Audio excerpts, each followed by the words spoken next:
இப்போ உங்க அனுமதியோட நமது வெல்லும் வேட்பாளர்களை அறிமுகப்படுத்த போறேன். உங்க அனுமதியோட நான் அறிமுகம் செய்யலாமா?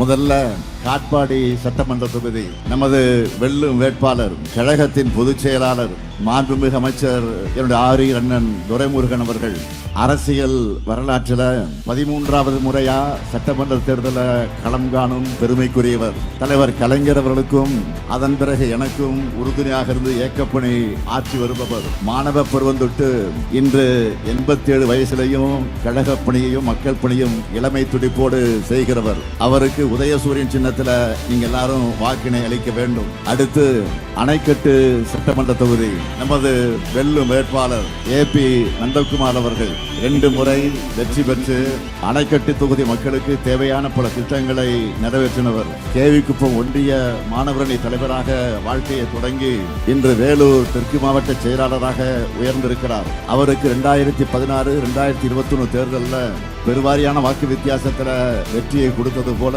3வது முறையும் உதயசூரியன் சின்னத்தில் நீங்கள் அத்தனை பேரும் ஆதரவு தந்திட வேண்டும். அடுத்து வேலூர் சட்டமன்ற தொகுதி நமது வெல்லும் வேட்பாளர் கார்த்திகேயன் அவர்கள் வேலூர் மாநகர கழக செயலாளராக பணியாற்றி வருகிறார். 2016 2021 இந்த 2 தேர்தலிலும் வென்று உங்கள் குரலா சட்டமன்றத்தில் ஒழிச்சவர். அவருக்கு உதயசூரியன் சின்னத்தில் நீங்கள் அத்தனை பேரும் ஆதரவு தந்திட வேண்டும். அடுத்து கேவிக்குப்பம் சட்டமன்ற தொகுதி நமது வெல்லும் வேட்பாளர் M ராஜேஸ்வரி அவர்கள் மருத்துவரான இவர் திமுக மருத்துவரணியின் மாநில துணை அமைப்பாளராக சிறப்பாக பணியாற்றி வருகிறார். மருத்துவ பணியிலிருந்து அரசியல் பணிக்கு வந்திருக்கிறார். முதல் முறையாக தேர்தல் களங்காணும் மருத்துவரான அவருக்கு உதயசூரியன் சின்னத்தில் உங்களுடைய ஆதரவை வழங்கிட வேண்டும்.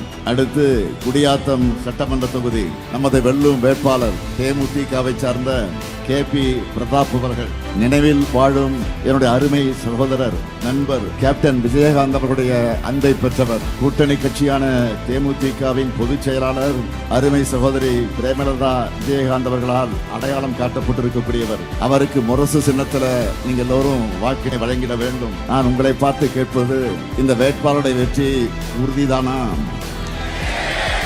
நிச்சயமா? உறுதியா? வேட்பாளர்கள் அமரணும். என்ன எல்லாம் கன்ஃபார்ம் பண்ணிட்டாங்க உங்களுக்கு?